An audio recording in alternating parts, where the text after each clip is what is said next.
जय श्री कृष्णा मित्रों, प्रभु की कृपा आप सब पर बनी रहे। साथियों, भगवत गीता की हमारी यात्रा अब द्वितीय अध्याय में चल रही है। इस अध्याय के प्रारंभ में भगवान श्री कृष्ण ने अर्जुन के माध्यम से हम सबको शरीर की नश्वरता और आत्मा की अमरता के बारे में बताया।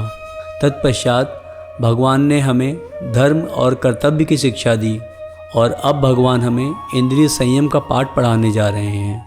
तो चलिए अपनी इस यात्रा को आगे बढ़ाते हैं और समझते हैं कि कैसे हम इंद्रियों को संयम में रख सकते हैं। द्वितीय अध्याय, श्लोक संख्या 61। तानि सर्वाणि संयम्य युक्त आसीत मत्पराः वशे हि यस्य इंद्रियाणि तस्य प्रज्ञा प्रतिष्ठिता। अर्थात जो इंद्रियों को पूर्णतः वश में रखते हुए इंद्रिय संयमन करता है और अपनी चेतना को मुझ में स्थिर कर देता है, वह मनुष्य स्थिर बुद्धि कहलाता है। इस श्लोक में बताया गया है कि योग सिद्धि की चरम अनुभूति कृष्ण भावनामृत ही है। जब तक कोई कृष्ण भावना भावित नहीं होता तब तक इंद्रियों को वश में करना संभव नहीं है। जैसा कि पहले कहा जा चुका है, दुर्वासा मुनि का झगड़ा महाराज अम्बरीश से हुआ क्योंकि वे गर्ववश महाराज अम्बरीश पर क्रुद्ध हो गए, जिससे अपनी इंद्रियों को रोक नहीं पाए। दूसरी ओर यद्यपि राजा मुनि के समान योगी ना था, किंतु वह कृष्ण का भक्त था और उसने मुनि के सारे अन्याय सह लिए, जिससे वह विजयी हुआ। राजा अपनी इंद्रियों को वश में कर सका क्योंकि उसमें निम्नलिखित गुण थे, जिनका उल्लेख श्रीमद् भागवत के 9वें अध्याय में हुआ है। राजा अम्बरीश ने अपना मन भगवान कृष्ण के चरणार बिंदु पर स्थिर कर दिया, अपनी वाणी भगवान के धाम की चर्चा करने में लगा दी, अपने कानों को भगवान की लीलाओं को सुनने में, अपने हाथों को भगवान का मंदिर साफ करने में, अपनी आँखों को भगवान का स्वरूप देखने में, अपने शरीर को भगवान के शरीर का स्पर्श करने में, अपनी नाक को भगवान के चरणार बिंदु पर भेंट किए गए फूलों की गंध सूंघने में, अपनी जीभ को उन्हें अर्पित तुलसी दलों का आस्वादन करने में, अपने पाँवों को जहाँ जहाँ भगवान के मंदिर हैं उन स्थानों की यात्रा करने में, अपने सर को भगवान को नमस्कार करने में तथा अपनी इच्छाओं को भगवान की इच्छाओं को पूरा करने में लगा दिया। और इन गुणों के कारण वे भगवान के मत पर भक्त बनने के योग्य हो गए। इस प्रसंग में मत पर शब्द अत्यंत सार्थक है। कोई मत पर किस तरह हो सकता है, इसका वर्णन महाराज अम्बरीश के जीवन में बताया गया है। मत पर परंपरा के महान विद्वान तथा आचार्य श्रील बलदेव विद्याभूषण का कहना है, इंद्रियों को केवल कृष्ण की भक्ति के बल से वश में किया जा सकता है। कभी कभी अग्नि का भी उदाहरण दिया जाता है। जिस प्रकार जलती हुई अग्नि कमरे के भीतर की सारी वस्तुएं जला देती है, उसी प्रकार योगी के हृदय में स्थित भगवान विष्णु सारे मलों को जला देते हैं। योग सूत्र भी विष्णु का ध्यान आवश्यक बताता है, शून्य का नहीं। तथाकथित योगी जो विष्णु पद को छोड़कर अन्य किसी वस्तु का ध्यान धरते हैं, वे केवल मृग मरीचिकाओं की खोज में वृथा ही अपना समय गंवाते हैं। हमें कृष्ण भावना भावित होना चाहिए, भगवान के प्रति अनुरक्त होना चाहिए। असली योग का उद्देश्य यही है। द्वितीय अध्याय, श्लोक संख्या 62। ध्यायतो विषयान् पुंसः संगस्तेषुपजायते संगात् सज्जायते कामः कामात् क्रोधो अभिजायते। अर्थात इंद्रिय विषयों का चिंतन करते हुए मनुष्य की उनमें आसक्ति उत्पन्न हो जाती है और ऐसी आसक्ति से काम उत्पन्न होता है और फिर काम से क्रोध प्रकट होता है। इसका तात्पर्य यह है कि जो मनुष्य कृष्ण भावना भावित नहीं होता है, उसमें इंद्रिय विषयों के चिंतन से भौतिक इच्छाएं उत्पन्न होती हैं। इंद्रियों को किसी कार्य में लगा रहना चाहिए और यदि वे भगवान की दिव्य प्रेमा भक्ति में नहीं लगी रहेंगी तो वे निश्चय ही भौतिकवाद में लगना चाहेंगी। इस भौतिक जगत में हर एक प्राणी इंद्रिय विषयों के अधीन है, यहाँ तक कि ब्रह्मा जी तथा शिव जी भी। तो स्वर्ग के अन्य देवताओं के विषय में क्या ही कहा जा सकता है। इस संसार के जंजाल से निकलने का एकमात्र उपाय कृष्ण भावना भावित होना ही है। शिव ध्यानमग्न थे, किंतु जब पार्वती ने विषय भोग के लिए उन्हें उत्तेजित किया तो वे सहमत हो गए, जिसके फलस्वरूप कार्तिकेय का जन्म हुआ।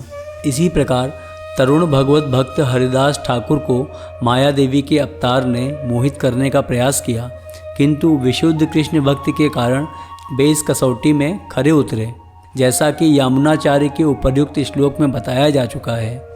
भगवान का एकनिष्ठ भक्त भगवान की संगति के आध्यात्मिक सुख का आस्वादन करने के कारण समस्त भौतिक इंद्रिय सुख को त्याग देता है। अतः जो कृष्ण भावना भावित नहीं है वह कृत्रिम दमन के द्वारा अपनी इंद्रियों को वश में करने में कितना ही शक्तिशाली क्यों ना हो, अंत में अवश्य असफल होगा, क्योंकि विषय सुख का रंच मात्र विचार भी उसे इंद्रिय तृप्ति के लिए उत्तेजित कर देगा। द्वितीय अध्याय, श्लोक संख्या 63। क्रोधात् भवति सम्मोहा, सम्मोहा स्मृति विभ्रमा, स्मृति भ्रंशाद् बुद्धिनाशो, बुद्धिनाशात् प्रणश्यति। अर्थात क्रोध से पूर्ण मोह उत्पन्न होता है और मोह से स्मरण शक्ति का विभ्रम हो जाता है। जब स्मरण शक्ति भ्रमित हो जाती है तो बुद्धि नष्ट हो जाती है और बुद्धि नष्ट होने पर मनुष्य भवकूप में पुनः गिर जाता है। इसका तात्पर्य यह है कि श्रील रूप गोस्वामी ने हमें भक्ति रसामृत सिंधु में यह आदेश दिया है कि कृष्ण भावनामृत के विकास से मनुष्य जान सकता है कि प्रत्येक वस्तु का उपयोग भगवान की सेवा के लिए किया जा सकता है।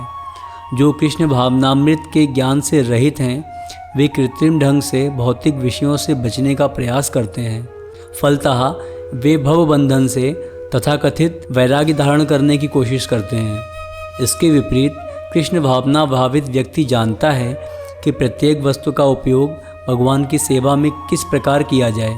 फलतः वह भौतिक चेतना का शिकार नहीं होता। उदाहरणार्थ, निर्विशेषवादी के अनुसार भगवान निराकार होने के कारण भोजन नहीं कर सकते, अतः वह अच्छे खाद्यों से बचता रहता है। किंतु भक्त जानता है कि कृष्ण परम भोक्ता है और भक्तिपूर्वक उन पर जो भी भेंट चढ़ाई जाती है उसे वे खाते हैं। अतः भगवान को अच्छा भोजन चढ़ाने के बाद भक्त प्रसाद ग्रहण करता है। इस प्रकार हर वस्तु प्राणवान हो जाती है और अधः पतन का कोई संकट नहीं रहता। भक्त कृष्ण भावनामृत में रहकर प्रसाद ग्रहण करता है, जबकि अभक्त इसे पदार्थ के रूप में तिरस्कार कर देता है। अतः निर्विशेषवादी अपने कृत्रिम त्याग के कारण जीवन को भोग नहीं पाता और यही कारण है कि मन के थोड़े से विचलन से वह भवकूप में पुनः आ गिरता है। कहा जाता है कि मुक्त के स्तर तक पहुंच जाने पर भी ऐसा जीव नीचे गिर जाता है, क्योंकि उसे भक्ति का कोई आश्रय नहीं मिलता। द्वितीय अध्याय, श्लोक संख्या 64। राग द्वेषे विमुक्तस्तु विषयान इंद्रियश्चरन्, आत्मवश्य विधेयात्मा प्रसादम अधिगच्छति। अर्थात किंतु समस्त राग तथा द्वेष से मुक्त एवं अपनी इंद्रियों को संयम द्वारा वश में करने में समर्थ व्यक्ति भगवान की पूर्ण कृपा प्राप्त कर सकता है। इसका तात्पर्य यह है कि यह पहले बताया जा चुका है कि कृत्रिम इंद्रियों पर बाह्य रूप से नियंत्रण किया जा सकता है, किंतु जब तक इंद्रियां भगवान की दिव्य सेवा में नहीं लगाई जाती तब तक नीचे गिरने की संभावना बनी रहती है। यद्यपि पूर्णतः कृष्ण भावना भावित व्यक्ति ऊपर से विषय स्तर पर क्यों न दिखे, किंतु कृष्ण भावना भावित होने से वह विषय कर्मों में आसक्त नहीं होता। उसका एकमात्र उद्देश्य तो कृष्ण को प्रसन्न करना रहता है, अन्य कुछ नहीं। अतः वह समस्त आसक्ति तथा विरक्ति से मुक्त हो जाता है। कृष्ण की इच्छा होने पर भक्त सामान्यतया अवांछित कार्य भी कर सकता है, किंतु यदि कृष्ण की इच्छा नहीं है तो वह उस कार्य को भी नहीं करेगा जिसे वह सामान्य रूप से अपने लिए करता हो। अतः कर्म करना या ना करना उसके वश में रहता है, क्योंकि वह केवल कृष्ण के निर्देश के अनुसार ही कार्य करता है। यही चेतना भगवान की अहेतुकी कृपा है, जिसकी प्राप्ति भक्त को इंद्रियों में आसक्त होते हुए भी हो सकती है। द्वितीय अध्याय, श्लोक संख्या 65। प्रसादे सर्व दुखानां हानिरस्योपजायते, प्रसन्न चेतुसो ह्याशु बुद्धि पर्यावतिष्ठते। अर्थात इस प्रकार कृष्ण भावनामृत में तुष्टि व्यक्ति के लिए संसार के तीनों ताप नष्ट हो जाते हैं और ऐसी तुष्ट चेतना होने पर उसकी बुद्धि शीघ्र ही स्थिर हो जाती है। इसका तात्पर्य है कि भगवान को अर्पित करके कोई भी भोज्य पदार्थ यदि प्रसाद के रूप में ग्रहण करें तो उससे सभी हानियों का नाश हो जाता है और हमें परम सुख की प्राप्ति होती है। द्वितीय अध्याय श्लोक संख्या 66। नास्ति बुद्धि अयुक्तस्य न चायुक्तस्य भावना न चाभावयतः शांति अशांतस्य कुतः सुखम। अर्थात जो कृष्ण भावनामृत में परमेश्वर से संबंधित नहीं है उसकी ना तो बुद्धि दिव्य होती है और ना ही मन स्थिर होता है, जिसके बिना शांति की कोई संभावना नहीं है। शांति के बिना सुख हो भी कैसे सकता है। इसका तात्पर्य यह है कि कृष्ण भावना भावित हुए बिना शांति की कोई संभावना नहीं हो सकती। अतः 5वें अध्याय में इसकी पुष्टि की गई है कि जब मनुष्य यह समझ लेता है कि कृष्ण ही यज्ञ तथा तपस्या के उत्तम फलों का एकमात्र भोक्ता है और समस्त ब्रह्मांड के स्वामी हैं तथा वे समस्त जीवों के असली मित्र हैं, तभी उसे वास्तविक शांति मिल सकती है। अतः यदि कोई कृष्ण भावना भावित नहीं है तो उसके मन का कोई अंतिम लक्ष्य नहीं हो सकता। मन की चंचलता का एकमात्र कारण अंतिम लक्ष्य का अभाव है। जब मनुष्य को यह पता चल जाता है कि कृष्ण ही भोक्ता, स्वामी तथा सबके मित्र हैं तो स्थिर चित्त होकर शांति का अनुभव किया जा सकता है। अतएव जो कृष्ण से संबंध न रखकर कार्य में लगा रहता है वह निश्चय ही सदा दुखी और अशांत रहेगा, भले ही वह जीवन में शांति तथा आध्यात्मिक उन्नति का कितना ही दिखावा क्यों न करे। कृष्ण भावनामृत स्वयं प्रकट होने वाली शांतिमयी अवस्था है जिसकी प्राप्ति कृष्ण के संबंध से ही हो सकती है। इस वीडियो में यहीं तक, शेष चर्चा आगे। राधे राधे।